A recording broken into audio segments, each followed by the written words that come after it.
विवाह शादी में देरी हो रही हो, या कोई नया कार्य चालू कर रहे हो उसमें देरी हो रही हो, या कोई सर्विस के लिए नौकरी के लिए जा रहे हो और वो कार्य नहीं हो रहा हो, तो एक धतूरा, केवल एक धतूरा, उस धतूरे को फोड़कर उसके अंदर का फल निकालकर उस फल को शिवलिंग पर चढ़ाकर एक लोटा जल शंकर भगवान को समर्पित कर कर। दिन होना चाहिए मंगलवार। कौन सा दिन होना चाहिए? जम के बोलो जरा, मंगलवार। समर्पित करो। उसके बाद में आप विवाह के लिए अगर समर्पित करें हैं तो विवाह में देरी नहीं होगी। व्यवसाय और व्यापार के लिए या नौकरी के लिए समर्पित करें हैं तो उसमें देरी नहीं होगी।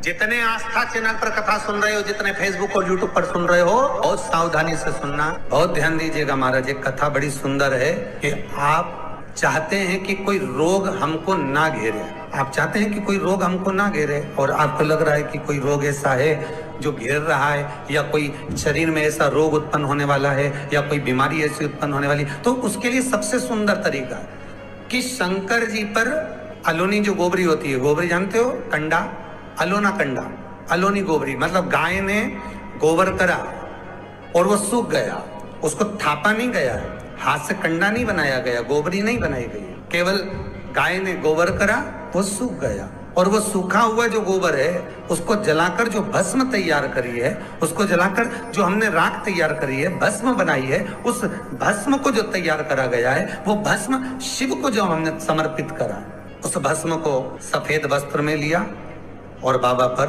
समर्पित करी।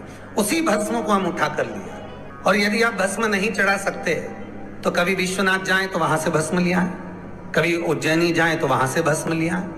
उस भस्म को हम यदि अपने नाभि से वक्ष स्थल के मध्य में त्रिपुंड लगा लेते हैं, जीवन में अगर आप मात्र एक महीने में एक बार भी त्रिपुंड अपने वक्ष स्थल के नजदीक में नाभि से ऊपर अगर लगा लेते हैं महाराज, तो ऐसा कोई बड़ा रोग आपकी जिंदगी में प्रवेश कर ही नहीं सकता। इस शरीर के अंदर, इस शरीर के अंदर भस्म में जो सुख है, भस्म का जो आनंद है, भस्म का जो रस तत्व है, उसको यदि एक छोटा सा प्रैक्टिकल है आप करके देखेंगे तो बाबा कुबेर भंडारी वैसे ही भंडार भर देगा।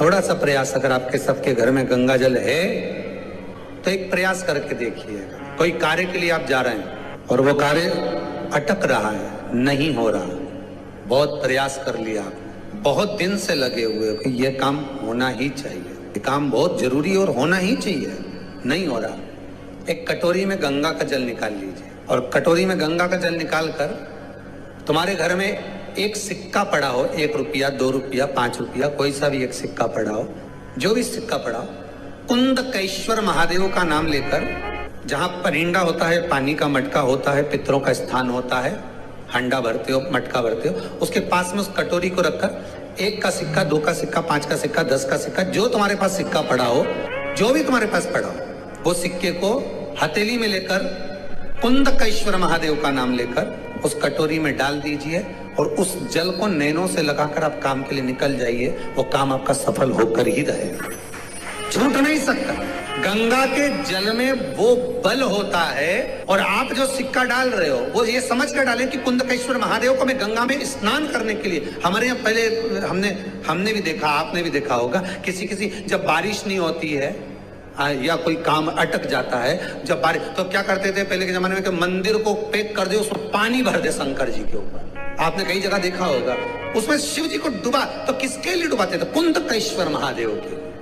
ये नियम है कुंदकेश्वर महादेव का। ये कुंदकेश्वर महादेव को उस कटोरी में, उस बाटकी में सिक्के को, और फिर जब आपका काम हो जाए, आप जिससे मिलने गए हो, जिससे काम की बात करने गए और काम हो गया, तो वो जल ले जाकर सिक्के के साथ, सिक्का तो डालो मंदिर में, कहीं दान पेटी आदि में, और वो जल भगवान कुंदकेश्वर के नाम से शिव जी को समर्पित कर दो।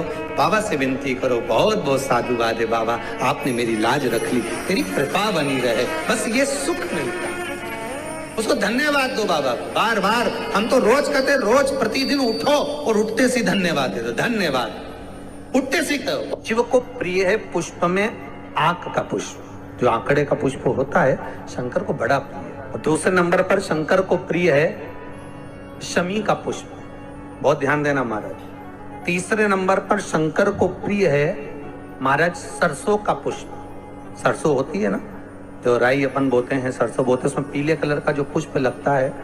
हमारा तो निवेदन रहता है जब तक सरसों आए तो प्रयास करा करो कि सरसों के 108 पुष्प शंकर भगवान पर चढ़ाना प्रारंभ कर दो। महाराज ये पक्का है कि वर्ष भर कोई बड़ी बीमारी आपको घेर नहीं सकती अगर सरसों के फूल शिव को चढ़ रहे हैं तो।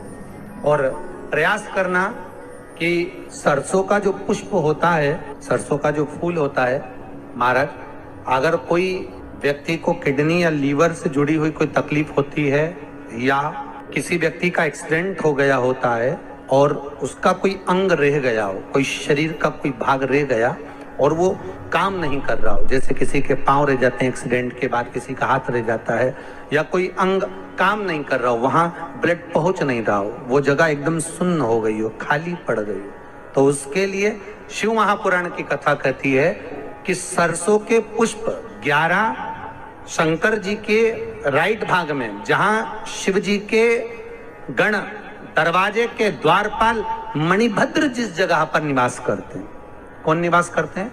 मणिभद्र। शंकर जी के दरवाजे के द्वारपाल हैं मणिभद्र जी, तो मणिभद्र दरवाजे के द्वारपाल में राइट भाग में मणिभद्र जी विराजते हैं। मतलब राइट भाग कौन सा हुआ? जब आप मंदिर से बाहर निकलेंगे तो राइट भाग, मंदिर में प्रवेश करेंगे जब राइट नहीं होना चाहिए, आप मंदिर से जब जाएं तो राइट भाग। मतलब आप मंदिर से राइट से जाएंगे तो शंकर जी का भी राइट हो जाएगा, क्योंकि शिव जी ऐसे बैठे हैं तो शंकर जी का भी राइट हो गया, देवता उनका भी राइट हो गया, तो राइट भाग सीधा हाथ मणिभद्र जी का स्थान। 11 सरसों के पुष्प मणिभद्र के उस द्वार पर आप रख दीजिए और मणिभद्र के द्वार पर रखकर अंदर जाकर 108 वापिस जब आप बाहर निकल रहे हैं, ये पुष्प आप रखने के बाद एक बार बाहर जाएंगे, फिर वापिस आएंगे मणिभद्र रखने के बाद, और अंदर जाकर 108 सरसों के पुष्प शंकर को समर्पित करेंगे महाराज। उस सरसों के पुष्प जो शिव जी को आप समर्पित कर रहे हैं उसको वापिस लेकर आएंगे, श्री शिवाय नमस्तुभ्यम बोलकर उस सरसों के पुष्प को महाराज सरसों के तेल की बोतल में उसको डाल लीजिए।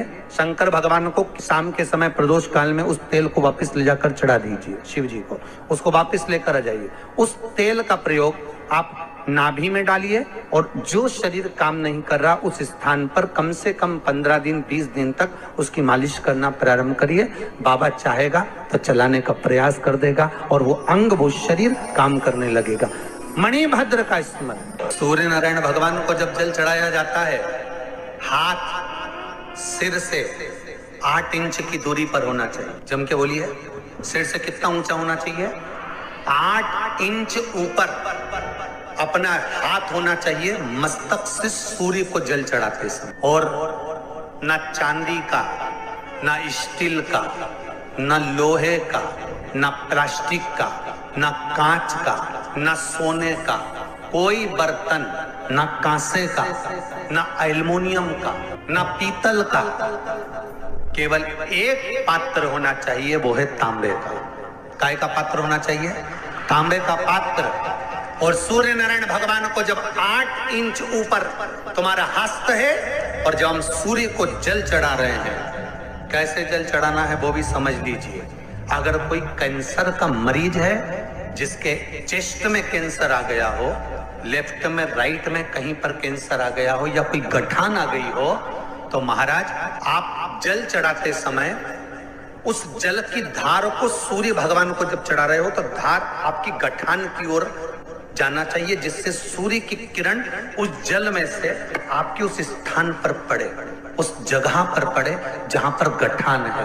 महाराज आप लगातार जल तो चढ़ाना चालू करो, अच्छे अच्छे डॉक्टर फेल हो जाएंगे और कह देंगे गठान ठीक हो गया। आपका लीवर और किडनी गड़बड़ कर रहा है, हार्ट, आपके हार्ट में अगर तकलीफ है, डॉक्टर ने कह दिया कि इसमें नस चौक है, कहीं ना कहीं छल्ला डलेगा, आपको कह दिया इसमें कुछ ना कुछ प्रॉब्लम आ रही है, आप सूर्य को अर्घ देना चालू कर दो, सूर्य को जल चढ़ाना चालू कर दीजिए। आप सूर्य को जल चढ़ाओ, वो जल की जो तरंग आ रही है, वो जल जो निकल कर जा रहा है, उसकी जो किरण आपके हृदय पर, आपकी छाती पर पड़ रही है, नाड़ियों में पड़ रही है, नसों में पड़ रही है, उसका बल देखो तो शरीर 1 महीना लगातार चढ़ाओ तो 15 दिन 20 दिन कर तो देखो।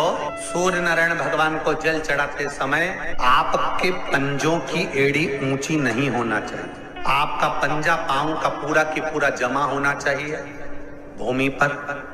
हाथ कितने इंच ऊपर? 8 इंच ऊपर होना चाहिए। जल जो गिरे, सूर्य की किरण, सूर्य का दर्शन उस जल की रोशनी में करना चाहिए। जिस बच्चे को आंख में चश्मा लगा हो, मोटे से मोटा चश्मा लगा हो, छूट नहीं रहा हो, तो थोड़े दिन उसको सूर्य का अर्घ चढ़वाना चालू कर दो और जल में से सूर्य का दर्शन कराना चालू कर दो। 2 महीना 2.5 महीना बहुत है, आंख की रोशनी बढ़ जाएगी, चश्मा हट जाएगा। एक बात और कहना चाहूंगा, अगर आप लोग स्वीकार करेंगे तो, अगर कहीं आपको लगता हो कि बच्चा पढ़ने में कमजोर है, विद्या में कमजोर है, रिजल्ट अच्छा नहीं आ रहा, पढ़ने में कमजोर है, वो पढ़े अपनी जगह पढ़े, वो कार्य करे अपनी जगह करे, मेहनत करे अपनी जगह करे। बच्चों को कह दो कि कुछ समय के लिए सूर्य को अर्घ देना चालू कर। सूर्य की किरण जहां पर ब्राह्मण या हिंदू धर्म का व्यक्ति मस्तक पर तिलक लगाता है, भुकुटियों के बीच में उस सूर्य की किरण इस भुकुटी के बीच पड़ना चाहिए, परंतु पानी कम से कम ना करते हुए स्लो मोशन में धीरे धीरे गिरना चाहिए, एकदम धीरे धीरे। तो यहाँ एक रेखा सूर्य की किरण से पड़ती है। एक कौन सी सब्जी होती है जो पितृपक्ष में ब्राह्मण को भोजन कराते समय नहीं बनाई जाती? एक तो कुमड़ा, दूसरा पत्ता गोभी, जो बंद गोभी होती है ना, वो बंद गोभी जो होती है ना पत्ता पत्ता वाली, उसकी भी सब्जी पितरों के ब्राह्मण अगर भोजन करता है तो उसमें नहीं बनाई जाती। एक कुमड़ा, ये जो पेठा बनता है ना कुमड़ा का, ये भी श्राद्ध पक्ष में नहीं खिलाया जाता। बुरा कोला पेड़ा बोलते हैं, क्या बोलते हैं उसको, उस श्राद्ध पक्ष में उसको भोजन में नहीं दिया जाता, ब्राह्मण के भोजन। श्री शिवाय नमस्तुभ्यम, सब बोलिए एक बार जमकर, श्री शिवाय नमस्तुभ्यम। प्रैक्टिकल जरूर करना, कहीं सियोर वाला महाराज झूठ तो नहीं बोल रहा। शास्त्रों की बातें हमारे जीवन में